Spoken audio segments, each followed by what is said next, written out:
Moi. Teitähän oli ihan useampia täällä. Tosi hienoa. Tämä on hyvin jännää ja mielenkiintoista aikaa. Kun näyttää, että mitä vanhemmaksi elää, niin se tahti sen kun kiihtyy. Oikein tiedä enää, että mihinkä raameihin mitoittaisi.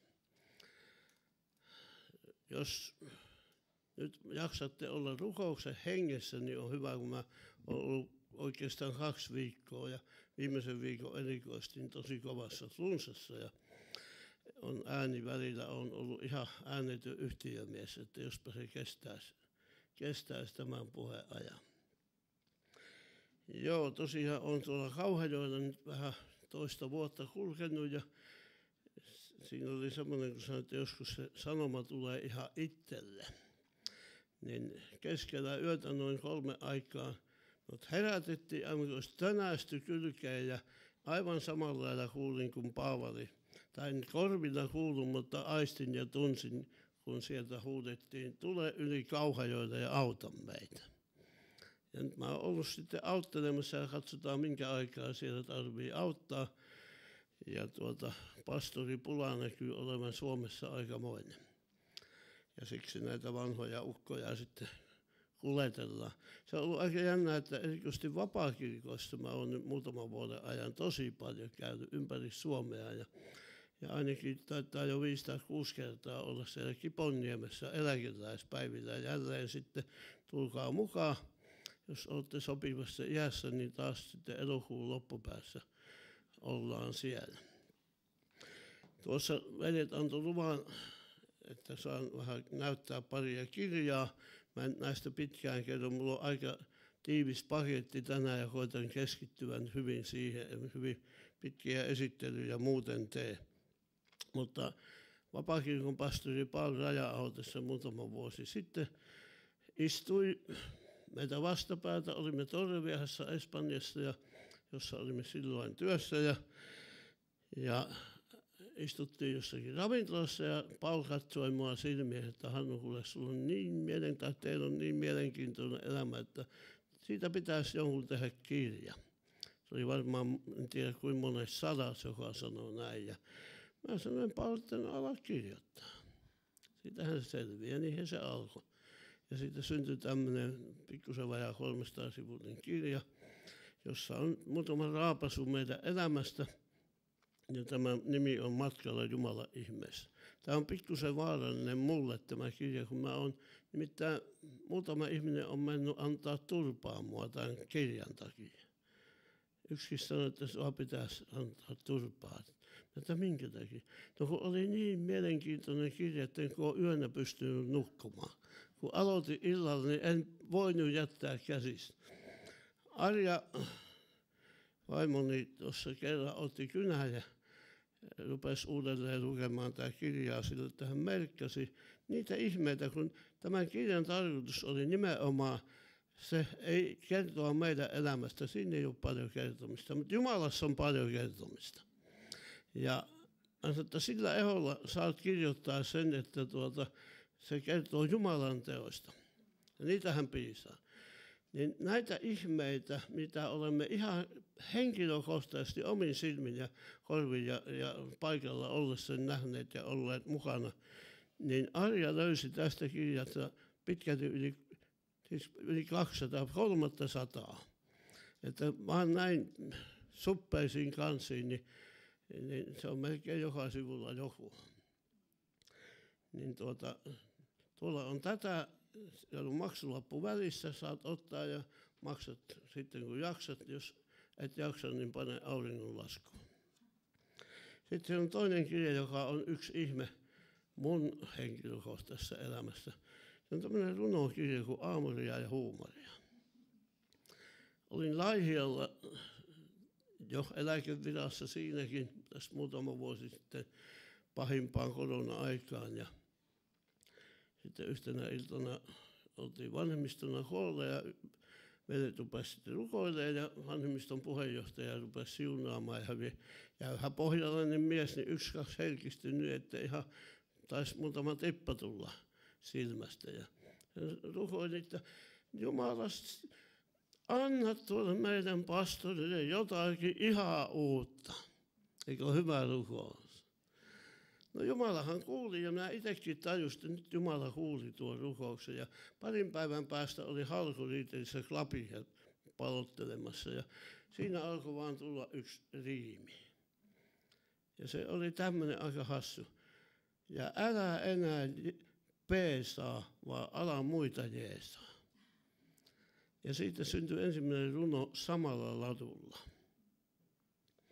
Ja näitä syntyi pienessä hetkessä 36. Ja sitten muutaman panin Facebookiin, niin ihmiset rupesivat sanomaan, että minusta on pakko tehdä kirja. Ja sitten kun Arjan kanssa mietittiin sitä, että olisiko se näin, ja mietittiin, että olisi se kiva, jos joku tekisi hienot kuvat näihin, ja joku oikein taiteilija. Ja siinä kun mietittiin näitä, niin 1-2 Arjalla silloin illalla tuli mieleen semmoinen henkilö, johon Floridasta oltiin tutustuttu, yksi Malla. Hieno, hyvä taiteilija. Ja ajattelin, että Mallahan voisi tehdä kuvat siihen. Ja mä heti kanssa, että joo, niin olisikin.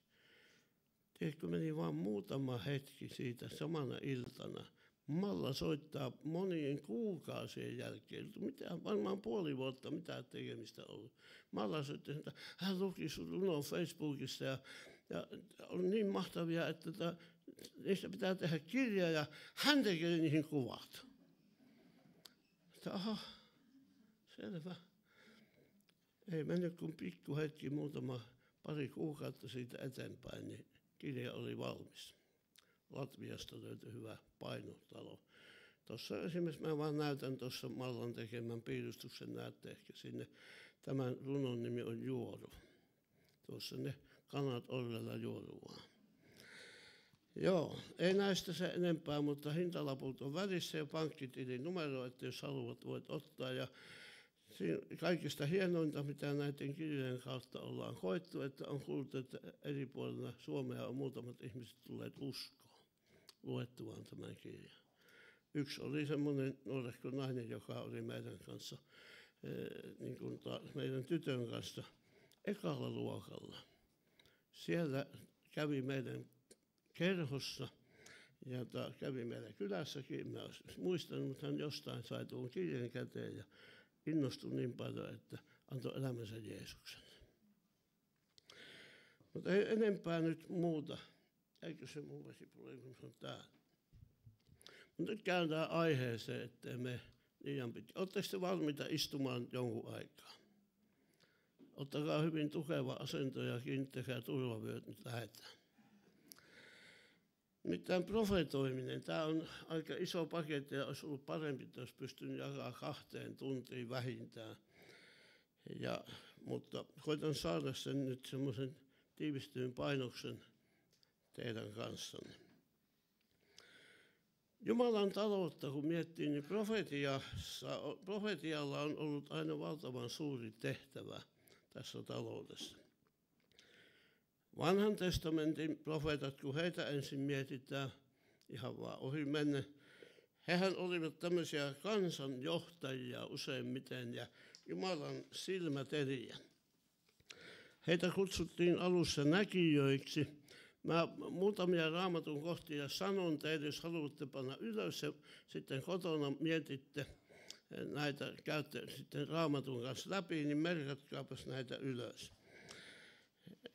Eli heitä sanottiin näkijöiksi, 1. Samuelin kirja 9:9. He etsivät ja tutkivat tulevaa pelastusta. Siitä sanotaan Uudessa testamentissa 1. Pietarin kirje, luku 1 ja 10. He todistivat tulevasta Messiaasta. Se oli yksi heidän hyvin voimakas alue. Jesaja 53 on tästä jokaiselle tuttu ehkä mahtavin todistus. He toimivat Jumalan suuna, joiden tuli puhua juuri niin kuin oli käsketty. Ja onneksi en ollut vanhan testamentin profeetta. Se oli pelottava virka. Sillä jos ei puhunut sitä, mitä Jumala sanoi vaan, alkoi höpistä omiaan, niin esimerkiksi 5. Mooseksen kirja 13 ja 5 ja 18 ja 20 eteenpäin, niin siellä Jumala sanoi, että sellaiset pitää vaan hävittää, heitä pitäisi tappaa. Aika vaarallinen homma.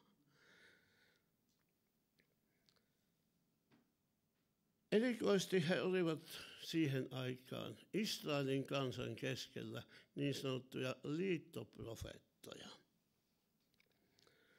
Heidän tehtävä oli valvoa Jumalan ja Israelin välisen liiton toteutumista. Vastaavanlaisia liittoprofeettoja ei enää esiinny, eikä missään muussa maassa ole koskaan esiintynyt yhdestä syystä, koska minkään muun kansan kanssa Jumala ei ole tehnyt liittoa kuin Israelin kanssa. Luetaan Hesekielin kirjasta muutama jae luvusta 3 ja jakeesta 16. 7 päivän kuluttua minulle tuli Herran sana. Tämä on se ytimekäs hyvä, miten he kokivat. Herran sana tuli. Ihminen, minä olen pannut sinut Israelin kansalle vartijaksi. Kun kuulet suustani sanan, sinun tulee varoittaa heitä minusta. Ja kun minä sanon jumalattomalle, että hänen on kuoltava, asetan sinut vastuuseen hänestä. Ellet sinä puhu hänelle, ellet varoita häntä hänen jumalattomuudestaan pelastaaksesi hänet. Hän kuolee syntiensä tähden ja hänen kuolemastaan minä vaadin tilille sinut. Huomasitte yhden kohdan. Ei Jumalalla ollut tarkoitus tappaa ihmisiä eikä pelotella ihmisiä, vaan pelastaa ihmiset. Ja se on ollut se ydinsanoma aina. Sitä varten Jumala on varoittanut profeettojen kautta. Sitä varten hän on puhunut joskus hyvinkin voimakasta kieltä, että hän saisi meidät pelastaa. No, tämä oli Vanhan testamentin semmoinen kiteytys. Jeesus itsehän oli paras ja mahtavin profeetta, mitä on koskaan ollut maan päällä. Siellä ihmiset, kun näkivät Jeesuksen tunnusteot ja hänen puheitaan kuuntelivat, niin he sanoivat, että suuri profeetta on noussut meidän keskellemme. Hebrealaiskirjeen 1. luku Jeesuksesta sanoo näin. Jakeesta 1 ja 2. Monet kerrat ja monin tavoin Jumala muinoin puhui isillemme profeettojen suulla. Mutta näinä viimeisinä aikoina hän on puhunut meille pojassaan, jonka hän on pannut kaiken perilliseksi ja jonka välityksellä hän on myös luonut maailman. Viimeiset ajat tai vanha käännös viimeisenä päivinä. Milloin alkoi viimeiset päivät? Jeesuksesta. Ja ne jatkuu vielä. Ja erikoisesti näinä aikoina on Jumala puhunut ihmisille Jeesuksen kautta. Hänen kärsimyksensä, sovitustyönsä kautta, kaiken mitä hän on tehnyt hänen elämänsä, kuolemansa ja ylösnousemuksensa kautta. Se oli Jeesuksen aikaa. Sitten Uudessa testamentissa me näemme monia apostoliprofeettoja, jotka laskivat seurakunnalle perustuksen ja heidän välityksellään annettiin seurakuntaa koskevat ohjeet, mitä kukaan muu ei ollut sitä ennen saanut. Se suuri salaisuus, Jumalan seurakunta, paljastettiin heille. Efesolaiskirjeestä muutama pieni katkelma. 2. luvusta jakeet 19 ja 20. Te ette siis enää ole vieraita ja muukalaisia, vaan kuulutte Jumalan perheeseen samaan kansaan kuin pyhät. Te olette kiviä siinä rakennuksessa, jonka perustuksena ovat apostolit ja profeetat, ja jonka kulmakivenä on itse Kristus Jeesus. Ja vielä 3. luvusta jae 5. Sitä ei menneiden sukupolvien aikana annettu ihmisten tietoon, mutta nyt henki on ilmoittanut sen Kristuksen pyhille apostoleille ja profeetoille. Myöskään tämänkaltaisia profeettoja ei enää ole. Ne oli ainutlaatuinen virka, tämä apostoliprofeetta-virka, jonka Jeesus antoi omille opetuslapsilleen. Laskea sen perustuksen päälle, jonka kulmakivenä oli itse Jeesus Kristus. Laskea koko seurakuntarakennus, antaa sille rakennukselle ohjeet, kuinka se rakennetaan, miten siinä eletään ja niin edelleen. Ja tämä oli näiden ihmisten, muutaman vuosikymmenen ajan eläneiden ihmisten virka. Näitä voisi sanoa yhteisellä nimikkeellä vanhan testamentin profeetat ja nämä Uuden testamentin apostoliprofeetat, niitä kutsutaan nimellä kirjaprofeetat, koska he laskivat tämän kirjan myös meille. Eikö ole suuri kiitosaihe näistä profeetoista, missä me olisimme ilman tätä kirjaa. No helluntaina alkoi sitten ihan uusi hieno kausi. Seurakuntatalouden aikakausi. Pyhä henki täytti uskovat ja Pietari selittää nyt tätä merkillistä valtavaa tapahtumaa, jota ei kukaan ollut koskaan aikaisemmin kokenut eikä nähnyt. Apostolien tekojen 2. luvussa jakeesta 16 Pietari selittää näin. Tämä on sitä, mitä profeetta Joelin suulla on ilmoitettu. Viimeisinä päivinä, sanoo Jumala, minä vuodatan henkeni kaikkiin ihmisiin, vanha käännös sanoo kaiken lihan päälle. Teidän poikanne ja tyttärenne profetoivat, nuorukaiset näkevät näkyjä ja vanhukset ennen unia. Teen näin. Palvelijoihin ja palvelijattariini minä vuodatan henkeni niinä päivinä ja he profetoivat. Vanha käännös sanoo ennustavat, mutta minusta tämä käännös tuntuu tällä kohtin niin kuin jotenkin paremmalta. Siellä sanotaan profeetoivat. Moni muukin käännös, esimerkiksi Espanja ja Englannissa, hyvin usein käytetään tämä samaa sanaa.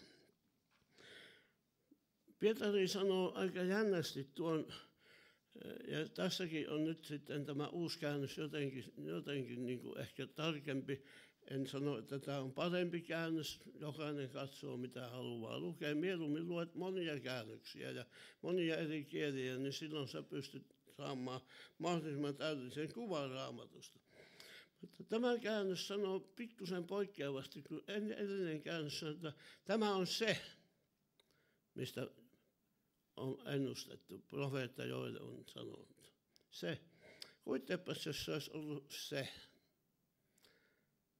niin se olisi meiltä mennyt ohi. Sitä ei olisi ollut kuin se yhden ainoan kerran, ehkä se yksi päivä. Tämä oli se ja se siitä. Mutta nyt tämä uudempi käännös antaa meille vähän niin kuin narua lisää. Tämä on sitä. Se alkoi sinä päivänä Jerusalemissa, mutta se jatkuu niin pitkään kuin seurakunta on maan päällä. Se jatkuu vähintään sen Kristuksen tulemukseen asti. Ja mitä tapahtuu sitten näinä viimeisinä päivinä? Minä vuodatan henkeni kaikkiin ihmisiin. Olettehan te saanut kokea tämän valtavan hengen vuodatuksen? Toivottavasti kaikki. Jos et ole vielä saanut pyhän hengen täyteyttä, ihmisen tärkeä asia antaa elämänsä Jeesukselle. Mutta uskovan tärkeä asia on täyttyä pyhällä hengellä. Sillä ilman sitä me haahuilemme ihan turhaa ja omin voimin koitamme räpeltää. Vain Jumala voi pelastaa ihmisiä. Vain Jumala voi antaa herätyksen. Meidän oma työmme ei siihen paljon lisää, ainakaan jos me yritämme omin voimin sitä tehdä. Mutta nyt sanotaan, että tähän liittyy sitten, kun pyhä henki vuotaa seurakunnan ylle, niin liittyy aina tämä, teidän poikanne ja tyttärenne. Vanhukset näkee siellä unia. Ehkä me vanhat nähdään unia, että mitä olisi pitänyt tehdä. Mutta jääpä tekemättä. Mutta nuoret, siis hengeltään nuoret, ei iältään. Hengeltään nuoret, joita te kaikki voitte olla. Me kaikki voimme olla. Me voimme nähdä unia, mitä vielä voisin tehdä Herralle. Ja Jumala antaa näyn meille tästä työstä. Ja mikä siihen liittyy? Ja he profeetoivat. He profeetoivat. Ja tähän liitetään sitten ihan yhtä lailla siskot kuin veljetkin. Palvelijat ja palvelijattaret. Kaikille sama asia. Kenenkään ei tarvitse tuntea, että mä oon väärää sukupuolta. Mä en voi kuulua tähän. Ei, kun Jumala antaa kaikille. Katsotaanpas nyt sitten tämä. Nyt lähdemme puhumaan tästä, mitä Uuden testamentin profetoiminen on. Muutamia perusasioita siitä. 1. korinttilaiskirje ja luku 12 on tämä hyvin tuttu kirje, mistä Paavali puhuu armolahjoista. Pyhän hengen antamista yliluonnollisista lahjoista. Luetaan jakeesta 6 tuonne jakeeseen 11.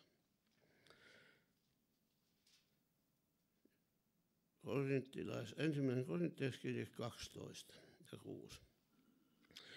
Jumalan voiman vaikutuksia on monenlaisia, mutta hän, joka meissä kaikissa kaiken vaikuttaa, on sama. Hän antaa hengen ilmetä itse kussakin erityisellä tavalla, mitä ovat yhteiseksi hyödyksi. Yhden ja saman hengen voimasta toinen saa kyvyn jakaa viisautta, toinen kyvyn jakaa tietoa, toiselle sama henki suo uskon voiman, toiselle parantamisen lahjan. Joku saa voiman tehdä ihmeitä, joku profetoimisen lahjan, joku kyvyn erottaa eri henget toisistaan, joku kielillä puhumisen lahjan, joku taas kyvyn tulkita tällaista puhetta. Kaiken tämän saa aikaan yksi ja sama henki, joka jakaa muutamille vaan, ei vaan kullekin, sulle ja mulle ja meille kaikille, omat lahjansa niin kuin tahtoo.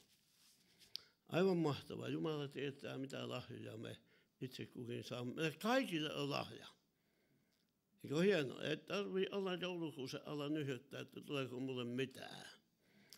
Mullakin on joku semmoinen joulu, muistan pikkupoikana, sai yhden pienen paketin sinne karkkianskin. Oli niin köyhä, valtava, hankala aika. Isä oli sairaalassa ja ei ollut paljon mitään. Ruokaa onneksi oli. No, kaikille on lahja. No mikä on sitten tämä Uuden testamentin profeetoiminen? Voisin kysellä teiltä tätä, mutta siinä menisi nyt liian paljon aikaa, joten mä nyt sanon, mitä on mulla mielessä. Se on yksinkertaisimmillaan Jumalan sanoman välittäminen ihmisille. Jumalan sanoman. Kielillä puhuu Jumalalle yliluonnollisesti. Huomatkaa tuo sana yliluonnollisesti. Mutta profetoiva puhuu ihmisille yliluonnollisen viestin luonnollisella kielellä. Kuinka moni teistä on tuntenut semmoisen veljen, joka on kirjoittanut kirjankin profetoimisesta ja ollut muun muassa Lahden helluntaiseurakunnan paimenna aika pitkään, Olavi Kokkonen. Ei taida täällä päin olla kovin tunnettu. No, hän on kuitenkin, hänen terminsä oli tämmöinen profetoimisesta. Profetoimisen lahja on yliluonnollista, pyhän hengen inspiroivaa puhetta kansankielellä. Minusta se oli ytimekäs, hyvä termi. Mäpä toistan tuon vielä. Profetoimisen lahja on yliluonnollista, pyhän hengen inspiroivaa puhetta kansankielellä. Kreikan kielestä on tämmöinen sana kuin profetees, josta tulee sitten, tai se tulee verbistä profeemi, joka tarkoittaa tämmöistä asiaa kuin puhua edessä, sanoa julki, muun muassa näitä. Ja tämä etuliite pro, oletteko törmännyt tämmöisiin sanoihin, Suomessakin on paljon. Kuinka moni muistatte semmoisen yhtyeen, joka ennen oli hyvin suosittu, näissä uskovien piirissä, pro fide. Joo, uskon puolesta tarkoitti suomeksi. Tämä pro-etuliite voitaisiin suomentaa esimerkiksi sanoilla edessä, eteen, ennen tai edeltä käsiin. Eli se voi ilmaista sekä paikallisesti että ajallisesti edessä olemista. Jonkun asian tuomista edessä, niin että se edustaa jotakuta muuta. Kun vanhassa testamentissa niin näimme, että se tarkoitti nimenomaan Jumalan puolesta puhumista. Mutta nyt kun Raamattu sanoo meille, että meidän profetoimisemme on kuitenkin vajavaista. Kiitos Herra, että näin ollen saamme armahtaa itseämme ja toisiamme, kun tiedämme, että se on vajavaista. Niin me emme yllä ihan sille tasolle, että me aina voisimme sanoa, että tämä puhuu Jumalan puolesta.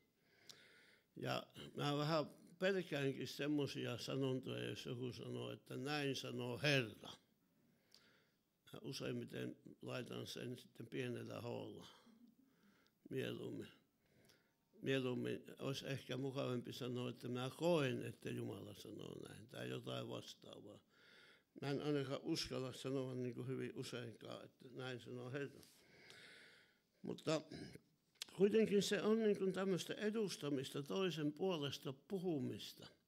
Muistatteko te, miten kävi Moosekselle, kun hänelle oli tullut änkytystauti siellä erämaassa, kun hän 40 vuotta täpästi ja paimenti. Niin hän, joka oli ollut voimallinen puheessa ja teoissa, tai sanoissa ja teoissa, voimallinen, valtavat puhujalahjat ja parhaan koulutuksen maailmassa. Yksi, minä en osaa puhua ja minusta on. Niin Jumala sanoi, että no okei, tehdään näin, että sä oot niin kuin Jumala ja velisi Aaron on sulle profeetta. Eli hän puhuu sinun puolestasi. Sinä laitat sanat suuhun, änkytät sitten minkä verran haluat, mutta laita sanat suuhun sille ja toinen puhuu sitten sun puolestasi. Se oli niin kuin hyvin simppeli profeetan virka, eikö? Toisen puolesta puhumista. Mutta me usein ruukaamme vähän olla sitten tämmöisiä, että me ajattelemme, että mä oon semmoinen niin kuin kanava tai joku vastaava, jota Jumala käyttää sitten. Mutta se ei ole kuitenkaan tällaista. Jumalan mitkään virat ja mitkään palvelustehtävät ja mitä Jumala antaa, niin hän ei anna millekään muoviputkelle tai jollekin semmoiselle kuolleelle esineelle tai kanavalle, vaan hän käyttää meitä persoonoina. Ja se on mahtavaa, että Raamattu sanoo, että me olemme Jumalan työtovereita. Kuvittele, mihin armoon meidät on nostettu. Minä, joka olen niin kehno ollut ja tallannut kaikki Jumalan asiat maahan, niin yksi Jumala pelasti ja nosti minut työtovereiksi. Tuntuisiko yhtään kivalta sinusta esimerkiksi, jos nyt vaikka meidän nykyinen kunnioitettu presidentti Stubb niin soittaisi, että mulla olisi tässä semmoisia juttuja, että mä en ehdi millään kaikkea tekemään, että tuhko mun kaveriksi. Saat olla tässä mun palatsissa asuva ja presidentin linnassa hoitaa näitä hommia, hoida sä nämä asiat. Kyllähän se meillä vähän niin kuin menisi rintarottingin, että taidamme jotain ollakin. Presidentti pyysi minua hommia, mutta ajatelkaa kuningasten kuningas on antanut meille tehtävän. Ja yksi on tämä profetoiminen. Me emme olla semmoisia robotteja, jotka on Jumala sanoo, että teetkö tuon, kyllä Herra, menisitkö sinne, kyllä Herra. Ei vaan hän kysyy aina, haluatko, tahdotko, olisitko niin ystävällinen ja sitten me saamme myöntyä hänelle. Että voi olisi meillä sama niin kuin Jeesuksella, sinun tahtosi minä teen mielelläni. miten mahtavaa se isälle olisi, kun lapsi sanoi, että joo isi, että kyllä mä haluan, mä tekisin kaiken niin kuin mä saan miellyttää sinua. Kun ajatellaan sielunvihollisen voimia niin kuin vastapainoksi, esimerkiksi spiritismissa tai jossakin muussa tämmöisessä henkivaltojen hommassa, niin siellä ei paljon kysellä ihmisiltä, haluatko. Paavali ilmoittaa sen näin, että ensimmäisessä korintolaiskirjeen 12. luku alkaa näin, että meitä vastustamaton voima ajoi teitä mykkien epäjumalien luo. Tai niin kuin toinen käynnistää, että teitä vietiin mykkien epäjumalien luo, miten vain tahdottiin. Ja vaikka kuinka harasimme vastaan, niin huomasimme, että sieltä me löydämme itsemme.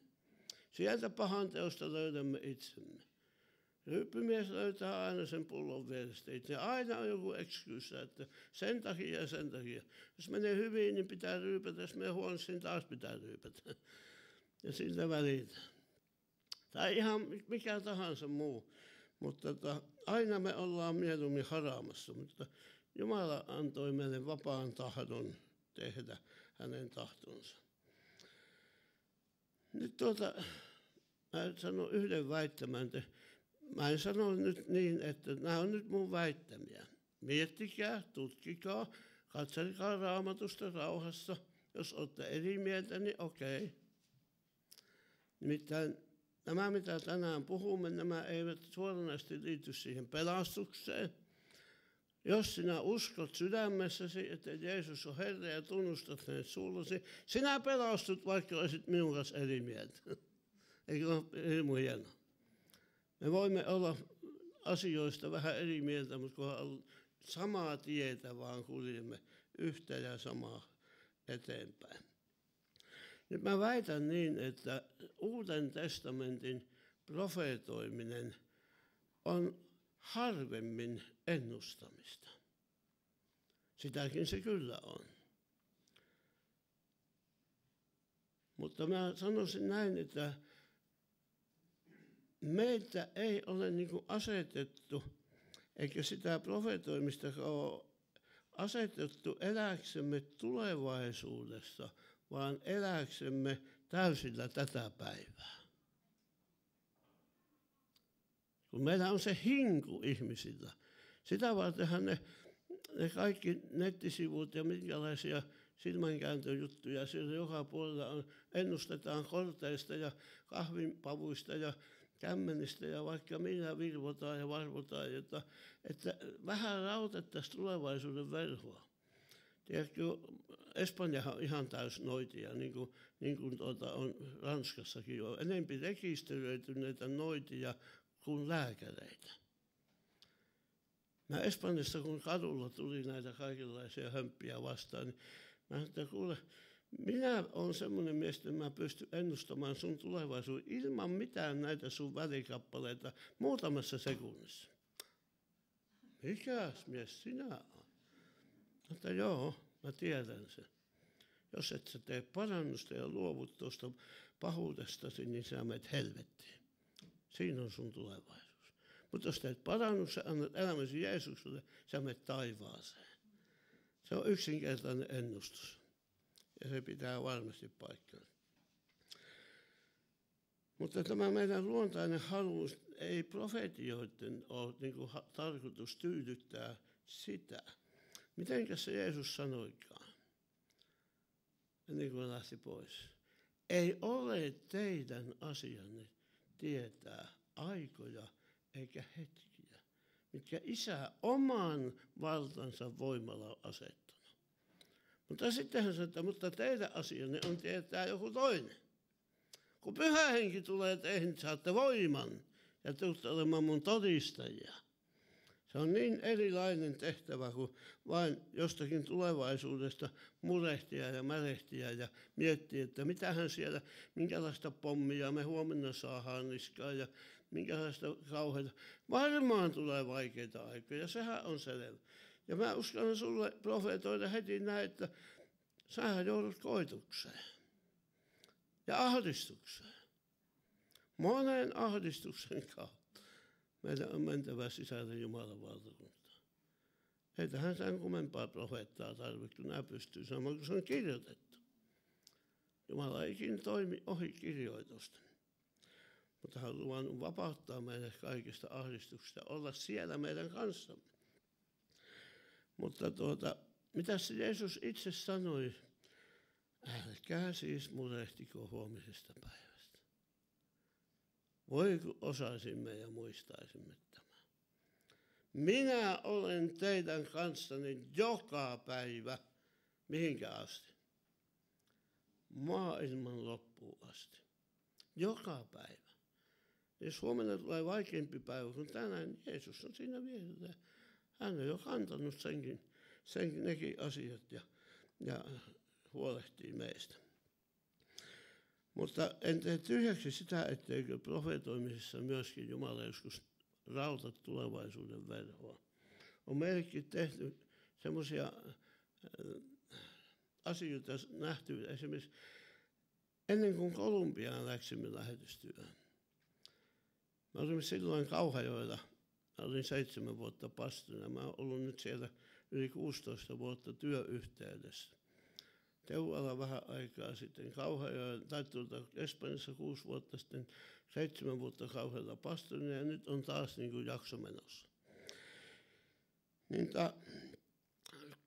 kuulimme äiden kasvaa, että tämmöinen Lapin mies kuin Joonas Kelottijärvi, moni tietää hänet. On Teualla. Ja kun meillä oli monenlaisia asioita ja mennään nyt Joonasta kuuntelemaan, kun hän on tuttu mieskin vielä, niin mentiin ja sitten kokouksen jälkeen mentiin esille, siunaa nyt Joonas meitä. Joonas kun siunas, sitten hän alkoi kertoa meidän tulevaisuudesta. Tietysti 10 vuotta etukäteen ne tärkeimmät jutut 10 vuoden ajan. Niin kuin, jos vuorelle kiipeät, niin siellä on laakso ja siinä on nyppylä, joka on toinen toistensa korkeimmat, niin ne vuoren harjanteet. Hän kertoi 10 vuodeksi meille eteenpäin, jotka pikkutarkasti täyttyivät silloin, kun menimme Kolumbiaan. Niistä se enempää en nyt ehdi kertoa. Nyt profeetia, jaksatteko te vielä? Profeetia ei myöskään suoranaisesti johdata. Mulla on vähän outoja väittämiä. Vaikka just sanoin, että on kerrottu meillekin. Mutta profeetia useimmiten vahvistaa jo olemassa olevan johdatuksen. Jumala niin kuin sinetöi profeetian kautta. Siksi mä sanon kaikille aina, että älä ikinä lähde kyselemään, lähde etsimään semmoisia, kun tiedät, että jotain ohjeita profeetalta. Kun 2 tärkeintä asiaa, mistä me löydämme johdatuksen elämäämme, ensimmäinen on tämä Jumalan sana. Tässä on ne perusasiat, ja Jumala ei ikinä toimi vastoin sanansa. Ja toinen asia on se, että jokainen kotiseurakunnan kautta löytää ihan parhaan johdatuksen. Siellä Jumala antaa meille kuulla äänensä. Ja on sanonut, että ei niin pientä ja huonoa seurakuntaa, kun se on Jumalan seurakunta. Niinkä Jumala ei olisi kaikki vitamiinit ja hiveaineet jo pistänyt valmiiksi. Että me voimme elää ja voimme toimia tällä tavalla. Joskus meillä ihmisinä on nimittäin valtava hinku myöskin auttaa toisiamme ja meillä on ihan aitoa sääliä, joka on hieno asia. Ja haluaisimme niin kuin puukalta vähän Jumalaakin, vähän pökätä niin kuin Abraham aikanaan tai Saara vielä enempi, että onnittu orjattaren kanssa tehdään sieltä kautta lapsi, kun ei alkanut muuten kuulua. Ja moni laittaa sitten profeetan puristuksiin kysellen, että mitäs mieltä, onko Herra sulle puhunut. Ja voi miten monesti muutakin on, että onko Herra sulle puhunut. Kaikenlaistahan se on puhunut. Mutta useimmiten on käännyttänyt tämmöisen kyselijän, että mene nyt sinne rukouskammiosi ja etsi Herran tahtoa, lue sanaa ja kulje seurakunnassa ahkerasti. Kuinka paljon esimerkiksi on sellaista sanomaa liikenteessä? Mä uskon, että kaikki ollaan törmätty siihen. Kun joku ihminen, jolla on ihan aito lahja kyllä, en epäile lahjoja. Niin esimerkiksi kun on nähnyt vaikeasti sairaan ihmisen, ehkä tiedätte osa, että mullakin on ollut 8 syöpää tähän asti. Ja monta muuta juopaa sen lisäksi. Vatsakin on avattu monta kertaa ylhäältä alas asti, niin kuin temppelin esirippuun. Ja kaikenlaista kymmeniä leikkauksia. Et usko kuule, miten moni ihminen on tullut niin kuin säälien ja hyvätahtoisesti sanomaan, että Herra parantaa sinua. No onhan hän on parantanut 14 vuotta sitten mulle ihan selkeästi, niin kuin annettiin ymmärtää ennen isoa syöpäleikkausta suussa. 10 tuntia Suomen parhaita kirurgeja 4 kappaletta pyöri tuolla suussa. Tekivät upeata työtä, mutta siitä huolimatta antoivat vaimolleni semmoisen teoksen, miten tulla toimeen puhumattoman omaisen kanssa. Kiva lohdutus. Siitä on kuulkaa yli 14 vuotta ja vieläkin puhuu. Ja sinun jo flunssa, niin laulankin vielä.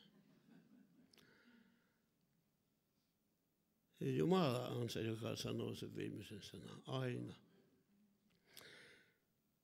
Mutta muistan eräänkin tilanteen, kun oli eräässä seurakunnassa, jossa 34-vuotias mies sairastui syöpään. Hän oli hyvin suosittu sillä paikkakunnalla. Ja omaiset oli kuulleet paljon profeetioita, häntä sanottiin Oskuksi. Ei se ollut hänen oikea nimi, mutta semmoinen lempinimi. Tämä Osku paranee. Hän oli iso veli, se sisarus Sakkinen. Tuli mun luokse, että Hannu, kuule, Osku paranee, me on saatu sanoma. Mä olin seurakunnan pastori ja mä olin rukoillut Oskun puolesta lukemattomia kertoja. Hän oli mun ystäväni ja hän tuli uskoon niissä vaiheissa. Ja ei ikinä värähtänytkään niin kuin hengenmaailmassa siihen päin, että Jumala olisi niin kuin ollut parantamassa häntä. Ja mä varoitin näille sukulaisille ja sanoin, että ottakaa tämä huomioon, että joskus me kaikki jollakin kyydillä täältä lähdemme. Ja jos se on Jumalan tarkoitus, että Osku lähtee, ehkä Jumala säästää hänet jostakin. Mistä me tiedämme, mitä tapahtuisi hänelle, jos hän eläisi vaikka kuin pitkään. Ja koitin tällaisen, mutta sanoin, että totta kai minä rukoilen, että Jumala hänet parantaa. Mutta sukulaiset suuttu mulle hirveästi, että sinä epäuskoinen pappi, että sä et usko mitään, mihin Jumala tekee. Siitä meni pari kuukautta, minä siunasin Osku haudan lepoon. Enkä koe yhtään syyllisyyttä, että se olisi ollut mun takia, että mä olin epäuskoinen. Siinä vaan tapahtui Jumalan tahto. Mutta niin moni haluaisi. Mutta olemmeko kuulleet Herran ääntä? Se on eri asia. Nyt Raamattu sanoo, nukuttaako teille hirveästi? Noskaapa pikkusen takajaloillenne pikkuhetkeksi. Mä luen 1. Korinttilaiskirja luku 14, sitä lukua katsomme nyt pätkän. Jakeen 3. Täällä profetiasta sanotaan, ja nyt puhutaan nimenomaan Uuden testamentin aikaisen seurakunnan profetian lahjasta. Mutta se, joka profetoi, puhuu ihmisille, hän rakentaa, kehottaa ja lohduttaa. Ja nyt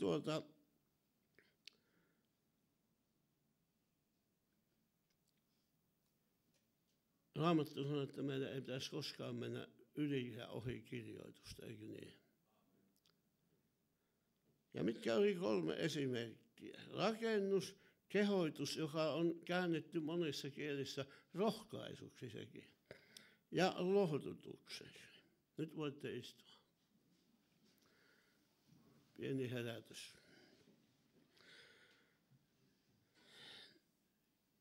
Nimittäin profeetoiminen Uudessa testamentissa ei ole tarkoitettu ojennukseksi ja nuhteeksi. vaan 3 asiaa.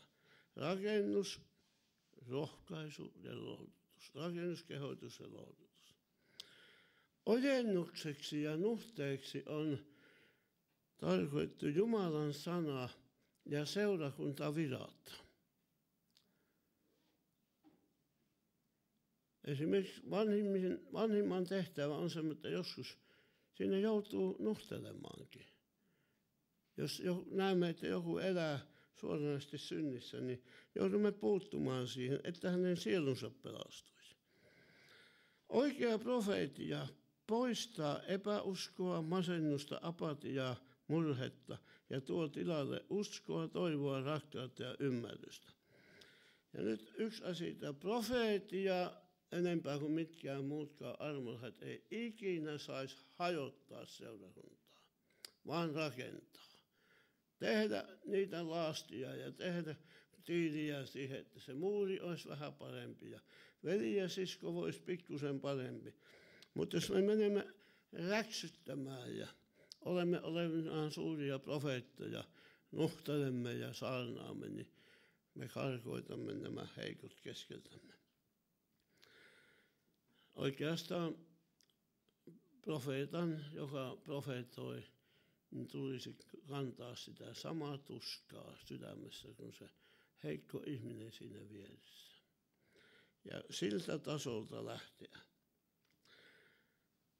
14.26. Pitäkää se auki se sivu. 1. Korintiaskirja 14.26. Mitä tämä siis tarkoittaa, veljet? Kun kokoonnutte yhteen, jokaisella on jotakin annettavaa. Lauluopetus tai ilmestys, puhekielellä tai sen tulkinta.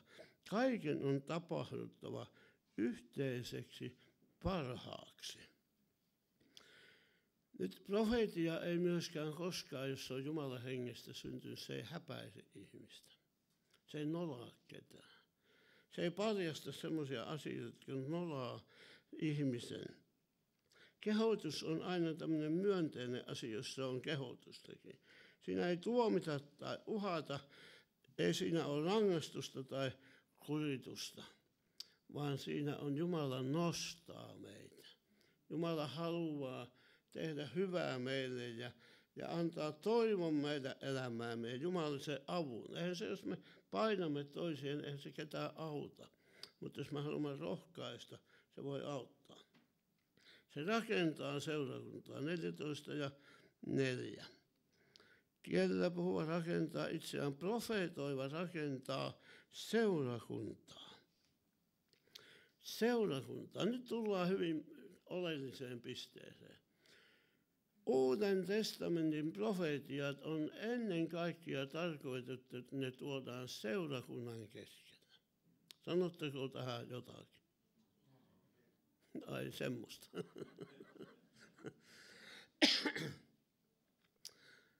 Seurakunnan keskellä. Olette varmaan jokainen törmännyt näihin lopuajan profeetioihin ja sanomiin, joita on joskus kasetilla, joskus CD:llä, joskus nykyisessä bittimaailmassa leviää kulovalkean tavoin jotakin tämmöisiä merkillisiä sanomia, joihin yleinen tämmöinen piirre on tuomio. Mä oon miettinyt esimerkiksi tätä, enkä mä sano, että ne olisi kaikki siinä mielessä vääriä ajatuksia, mutta sanonpahan vaan, mä oon pikkusen yli vuotta vaille 70, eli ensi vuonna täytän 70. Ja mä oon uskovassa kodissa syntynyt ja suuri osa elämästä kulunut näihin uskovien piireissä. Muutama harhavuosi olin siinä nuoren. Ja mä oon valtavan paljon kuullut semmoisen. Mä muistan pelolla, kun mä tulin esimerkiksi uuden vuoden juhliin pienenä. En tiedä, onko täällä kellään semmoista kokemusta. Niin siellä aina muutama profeetta nousi, jotka julistivat, että tämä on nyt se viimeinen vuosi ja mahdollisuus tehdä parannus. Ja sitten kulki niitä sanomia, että nyt tulee suuri mahtava neuvostoliitto ja halkaisee Suomen tuosta tai tuosta. Oletteko törmännyt tämmöisiä? Niin. En minä pysty sanomaan, eikä minä ole tuomari, mitä näille kuuluu, mutta arkas mun elämää. Melkein 70 vuotta olisi mennyt hirveässä pelossa, jos mä olisin kaikkiin näihin uskonut. Ja olisin kaikkien näiden mukaan toiminut. Mä tunnen minunkin ystäväpiiristä ja meidän ystäväpiiristä semmoisia, jotka muuttivat Australiaan koko suku, kun ne uskoi näihin profeetioihin. No kyllähän heillä siellä voi olla mukavampi elämä kuin täällä, mä sitä. Mutta heidän motiivinaan ja tämmöisenä taka-ajajana oli pelko. Ja nyt yksi asia, että jos sinä kuulet jonkun semmoisen sanoman, joka pelottaa sua, niin voit heti panna roskakoriin. Tämä ei ole Jumalasta. Koska Jumalan henki ei ole pelon henki. Hän sanoi, että minä en ole antanut pelkuruuden henkeä, vaan voiman, rakkauden ja raittiuden hengen, eikö? Hän ei meitä pelottele. Ja jos hän sanoo joskus, että sulle tulee vaikea päivä, kyllähän voi se etukäteen sulle sanoa. Ja että älä pelkää, mä oon sun kanssasi. Alusta lähtien, kun evankeliumi tuli ensimmäisenä jouluna, heti kun enkeli maailma lähetettiin paimenillekin sanomaan, älkää pelätkö. Ja siitä lähtien aina Jumalan profeetat on sanonut, älä pelkää. Minä olen sinun kanssasi, minä autan sinua. Sinä pääset tämän ahdistuksen ajan läpi.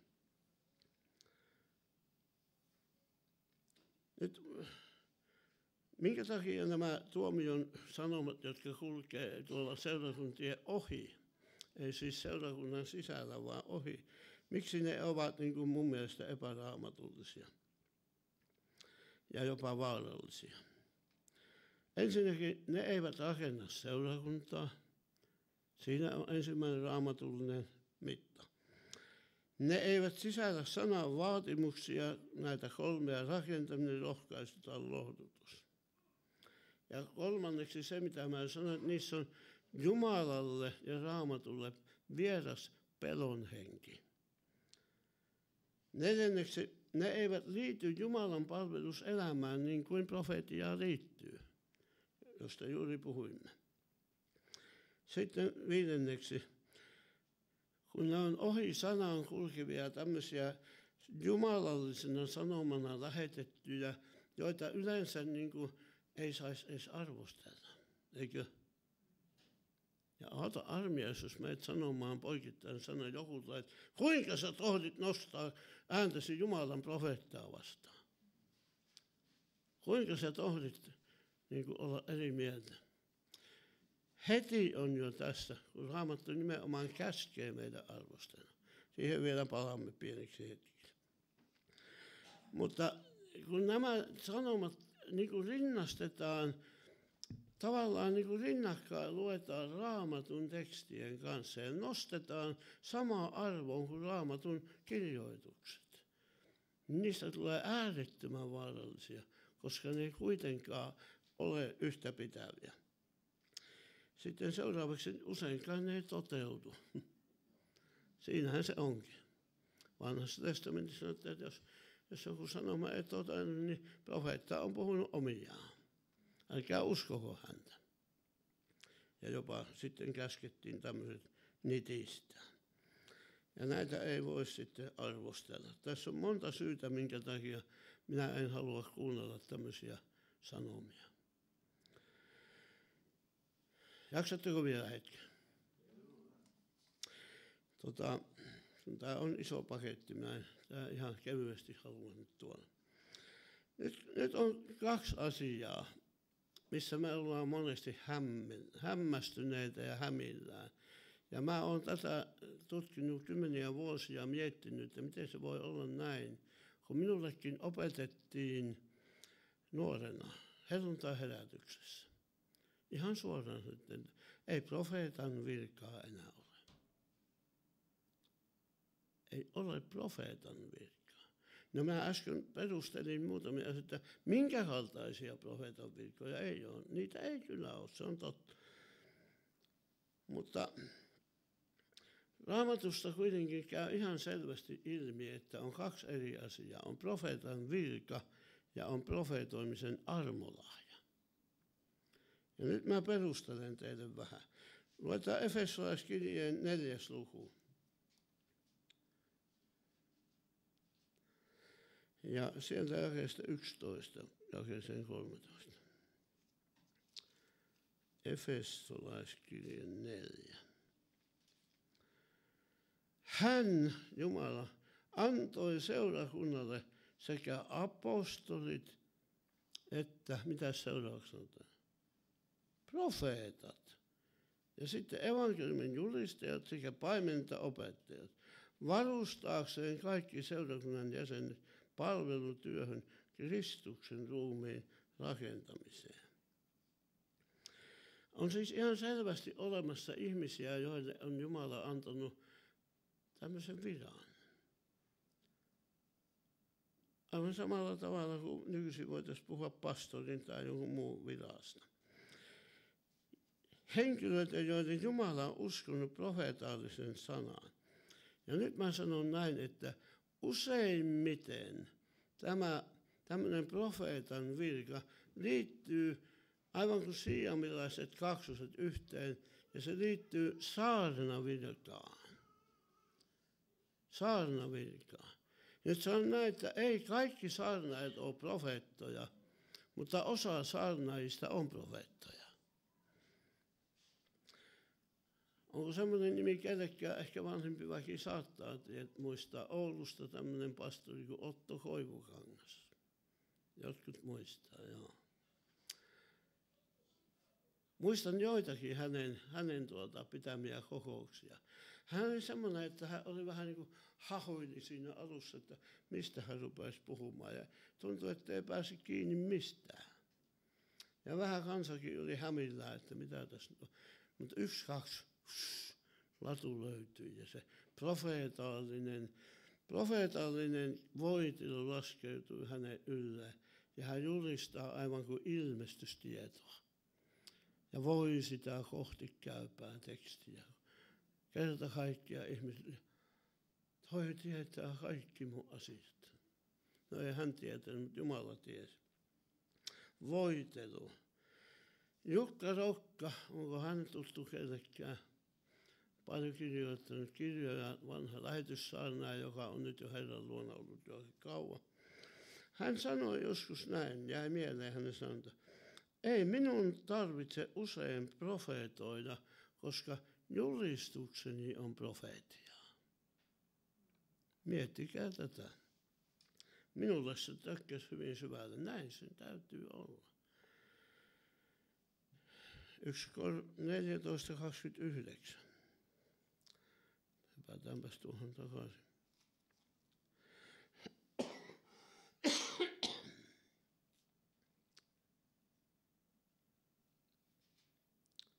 -31. Ja nyt puhutaan näin. Samoin profeetoista saa esiintyä vain 2 tai 3 ja toiset arvostelkoot. Jos joku muu läsnäolijoista saa ilmestyksen, edellisen puhujan tulee vaieta. Ja nyt merkillinen jae tuo 31. Sehän on ihan ristiriitainen, jos miettii ihan näin äkkiä. Kaikki te voitte profeetoida, kukin vuorollanne, jotta kaikki oppisivat ja saisivat rohkaisua. Mitäs tämä on? Ensin sanoo, että 2 tai 3 saa profeetoida. Ja sitten 2 jaetta eteenpäin. Te kaikki saatte profeetoida. No, ei aina ole nähty, että tässä on 2 eri ihmisryhmää. Toisilla on profeetia armolahja ja toiset ovat profeettoja. Ja koittakaa nyt miettiä, jos esimerkiksi mä en nyt väitä olevani profeetta, mutta on pitkä sananen tänään. Mutta koittakaa miettiä, että jos nyt olisi joku profeetta, ja niitä tulisi 4, 5, 6 tuosta peräkkäin ja kaikki puhuisi tunnin, niin kuinka moni teistäkään jaksaisi sitä kuunnella? Ei kukaan. Ja Jumala tietää meidän kykymme ottaa vastaan. Ja siksi hän sanoi, että nämä saarnaajat, jotka ovat profeettoja samalla, mutta saarnavirassa ehkä, Niin näitä saarnoja saa olla 2 tai 3, koska eihän ne muuten jaksa kuunnella kaikkea. Mutta sitten näitä lyhyviä profeetian sanomia, niitä voi tulla kaikilta teiltä. Niitä me jaksamme kuunnella. No, ne ei ole niin kuin pitkiä puheita yleensä, vaan Jumala sanoo hyvinkin lyhyesti välillä. Apostolien tekojen 21. Mä vielä pohjustan vähän tätä. Apostolien tekojen 21.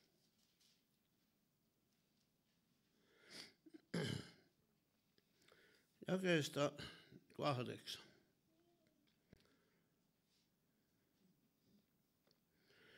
Seuraavana päivänä lähdimme liikkeelle ja niin tulimme Kesareaan. Siellä menimme evankelista Filippoksen luo ja majoituimme hänen kotiinsa. Hän oli yksi 7 avustajasta. Hänellä oli 4 naimatonta tytärtä, joilla oli, profeetoimisen lahja.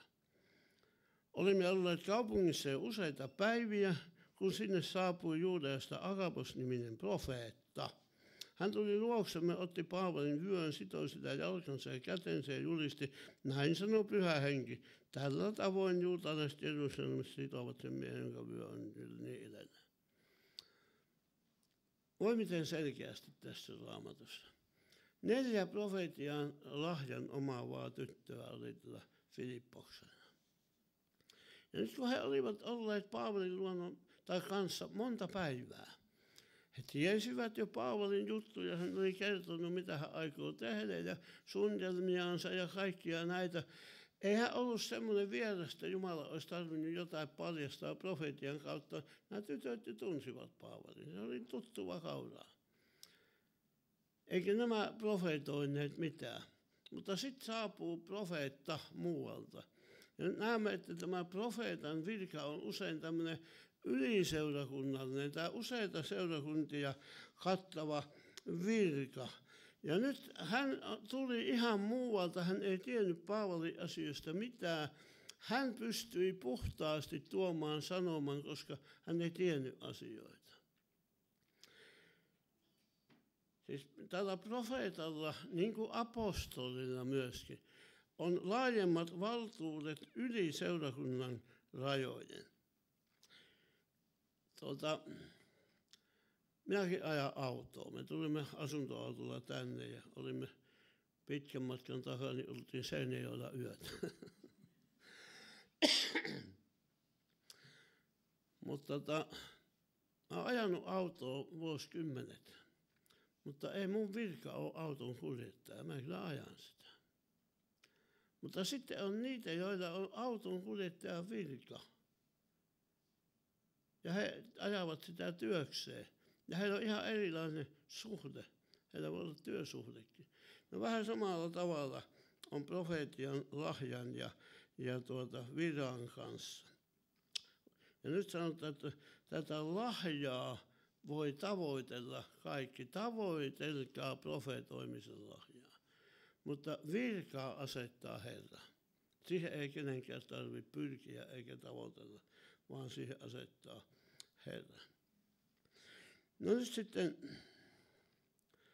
jos te vielä jaksatte hetken kuunnella, niin katsottaisiin vähän profeetian arvostelusta. Nyt sanotaan näin, tämä 1. Korintalaiskirje ja se luku 14, palataanpas hetkeksi vielä sinne. Ja 32. Tässä sanotaan tämä uuden käännöksen mukaan, että profeetat pystyvät hallitsemaan henkilahjojaan, mutta tässä tämä vanha käännös oli jotenkin niin kuin mukavampi siinä mielessä ymmärtää, kun se sanoo, että profeettain henget ovat profeetoille alamaiset. Huomatkaa mitkä henget, ei Pyhä Henki. Hän on aina meidän yläpuolellamme, eikö? Hän on Herra, hän on kuningas. Mutta profeettojen oma henki on alamainen. Ja se tarkoittaa sitä, että meillä on niin kuin kun tuomme sanoma käytetään sitten armolahjaa tai sitten Jumala asettanut meidät tähän virkaan, niin meillä on tämmöinen autoevaluaatio, eli itsearviointi käynnissä. Kun olimme noissa kehitysyhteistyöhankkeissa, niin niissähän oli aina nämä autoevaluaatiot ensin. Piti ensin arvioida omaa työnsä ja sitten tuli muut arvioimaan sitä sen päälle. Ja näin pitäisi meidänkin olla. Profeetat pystyvät hallitsemaan henkilahjaa, mutta tämäkin on vähän väärin. Ei niinkään henkilahjaa, mutta lahjojen käyttöä. Sitä pystymme arvioimaan. Eli tämmöinen itsehillintä, self-control. Eli tarkoittaa sitä, että me oikea ajan voimme valita luonnollisen esitystavan, ennen kaikkea oikea mielenlaatu, tilannetaju, tahdikkuus ja kaiken huipuksi rakkauden henki. Nämä olisi hyvä olla meillä. Ja nyt sitten sanotaan, kun me itse toimimme, niin sitten muut arvostelkaat. Ja niin kuin sanottiin, että tuon väärän profeetan tai profeetia varmin tuntomerkki on se, että sitä ei voi arvostella. Minkälainen on arvostelu? Kun Raamattu sanoo, että henkeä älkää sammuttako. Voiko mä haluaisin huutaa kaikkiin vapaisiin suuntiin niin kauan kuin jaksat, henkeä älkää sammuttako. Kun sammuttajia tuntee palokunta aina on paikalla, kun pikkusen pelähtää, niin tää on jotain väärää, tässä on sielullista ja voi silloin se on torontulaista tai milloin mitäkin. En mä sanokaan, että kaikkien pitäisi lähteä mukaan, mutta ei myöskään saa sammuttaa henkeä, koska ilman Jumalan henkeä seurakunnassa katoaa kaikki. Ei enää sieluja kiinnosta tulla, jos me ei osata muuta kuin arvostella väärässä mielessä. Mutta miten sitä pitäisi arvostella? Tässä mä oon laittanut tämän paperin taas, tai tähän paperiin. Mitä te näette tässä? Tämä on se vanha kouluesimerkki. Mitä te näette? Mitä muut näkee? Paljon mahdollisuuksia. Joo. Mitä muut näkee?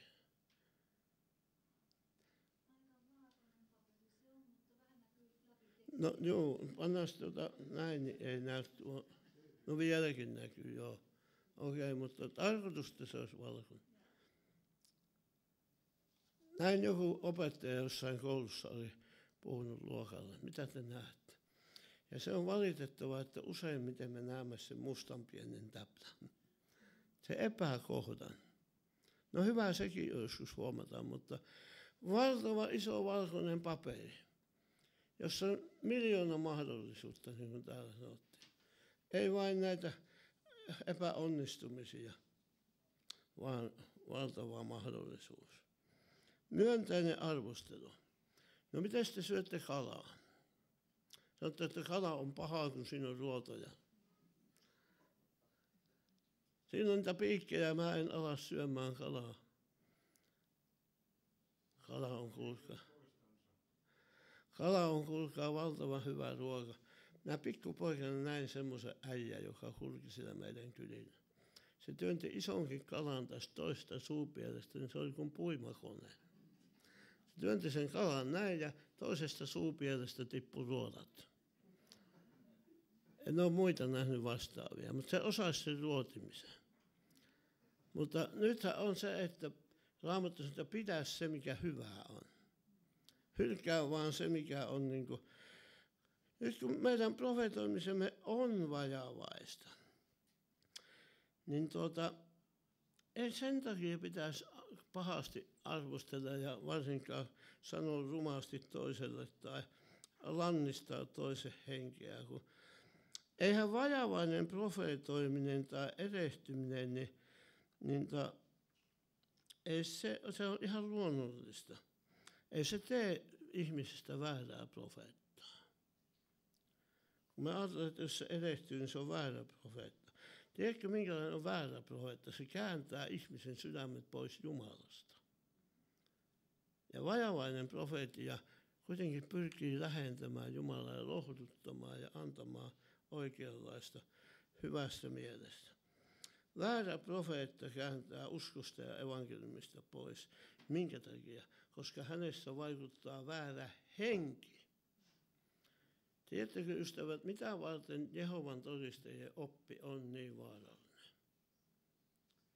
Eikä se opin takia, ei niin kumma juttu ole, jos ne näyttää jotain hienoja kuvia paratiisista. Kyllähän minäkin sinne haluan. Ei se ole sen juttu, mutta sen takana on väärä eksyttävä henkivalta. Ja oletko huomannut, kun olet niiden profeettojen kanssa tekemisissä, sulla saattaa olla joskus viikonkin levoton olo, eikö? Sun sydämesi sykkii, että mitä tämä nyt oli? Niin lähellä totuutta, mutta väärä henki. Tässä se on se juttu. Vasta tällainen väärässä hengessä toimiva on estettävä ja vasta kuolleet poistetaan seurakunnasta, ei koskaan heikkoja. Nyt vielä ihan lopuksi hyvin lyhyesti 10 kultaista ohjetta tähän asiaan ja siihen päätän. Mä vaan luettelon omaisesti nämä sanon. Käytä lahjaa vain veren alla, sydän puhtaana. Katkeruus, kateus tai muu sellainen voi pilata kaiken. Ja tulee sitä astian makuun. Toiseksi, älä käytä pelon alla, vaan lepää Herrasta. 3. Profeetta, joka ei nauti oman seurakunnan luottamusta, ei menesty. 4. Lue paljon sanaa, koska Jumala ei toimi koskaan sitä vastaan. 5. Ole ahkera rukous elämässä, varaa aikaa kuunnella Herraa, seurustele Herran kanssa. 6. Yksi hyvin tärkeä pointti. Irrottaudu kaikista puolueista, myös niistä, mitä voi seurakunnan sisällä olla. Muuten sinä asetut aina jonkun puolelle jotakin vastaan. 7. Säilytä itsesi nöyränä. 2. Ota vastaan neuvoja ja opetusta, jotta ilmoitus säilyisi raittiina. 9. Elä anteeksi annossa jopa väärämielisiä arvostelijoita kohtaan. Ja viimeiseksi, vapaudu arvostelun ja epäonnistumisen pelosta. Siinä meillä onkin tehtävä. Ja kun tuossa luettiin tämän 14. luku Korintalaiskirjettä, mä päätän tähän lukemalla siitä pari jaetta 24-25.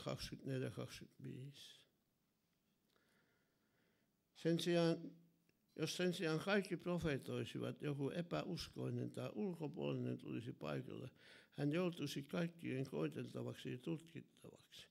Hänen sydämensä salaisuudet paljastuisivat. Silloin hän heittäytyisi kasvoilleen maahan, rukoilisi Jumalaa ja tunnustaisi, Jumala todella on keskuudessanne. Sydämen salaisuudet. Oliko tämä sitä, että me tuomitaan joku uusi ihminen, joka tulee seuraavaksi, heti profeetat on sen kimpussa? Ei.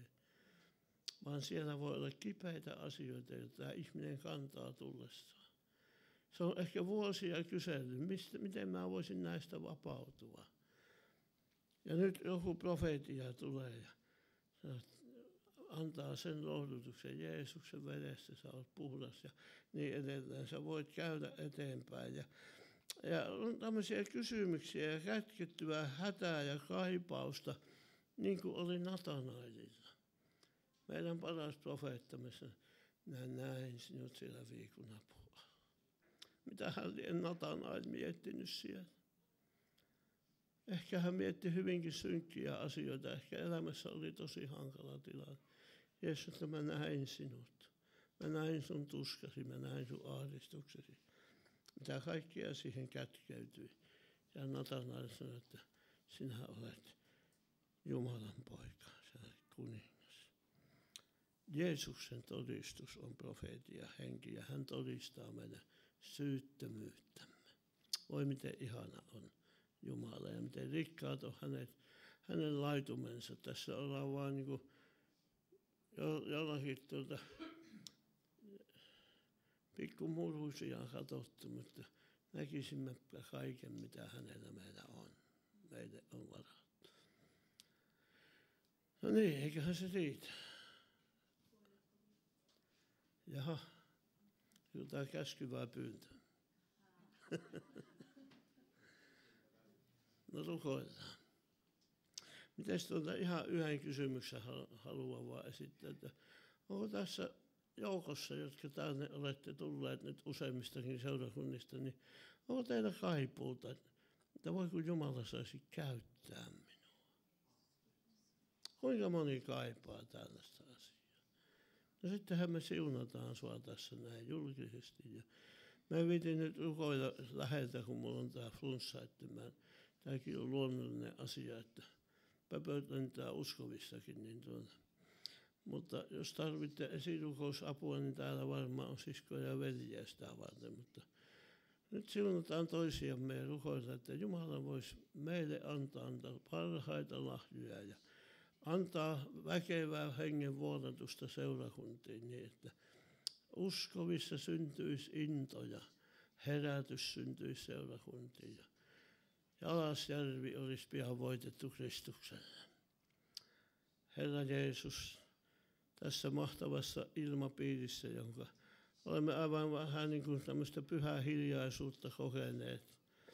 Herra, mä oon kokenut, että moni näistä sanoista aivan kuin imettii itseensä ja Herra, näitä varmaan tutkitaan sitten kotona ja mietitään, Herra, miten sinä voisit minua käyttää. Minkä lahjan sinä vielä voisit mulle antaa. Ja Herra, tänään ollaan puhuttu profeetiasta ja se tavoitelkaa profeetoimista. Herra, nyt me tavoittelemme, me aivan kuin kurkotamme kätemme. Sinä annat taivaasta käteesi, jossa on ihana lahja. Jollekin tässä salissa on tämä lahja. Ja sä sanot, että otappa lapseni vastaan. Nyt saat ihan uuden lahjan. Tai niille, joilla se on jo, niin sä puhallat siihen hiilokseen ja sanot, viritä palavaksi. Viritä palavaksi. Se armolahja, joka sinussa jo on. Anna Herra vielä seurakuntiimme tulla uusi aika, jossa kaikki armolahjat pelaa, jossa on enemmän innostusta etsiä sinun lahjojasi kuin arvostella niitä, jossa on enemmän rakkauden henkeä kuin Herra kylmäkiskoisuutta. Oi Jumala, me kaipaamme nähdä herätyksen.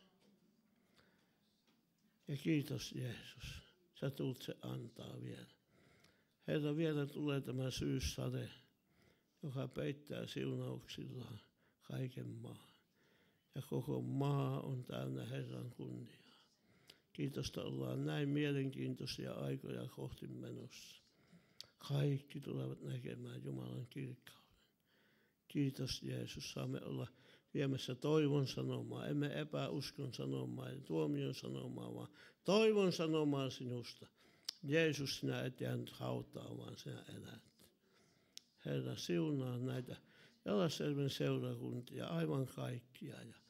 Ja Herra, auta heitä heidän työssänsä ahkeroimaan eteenpäin ja etsimään sinun voimaasi.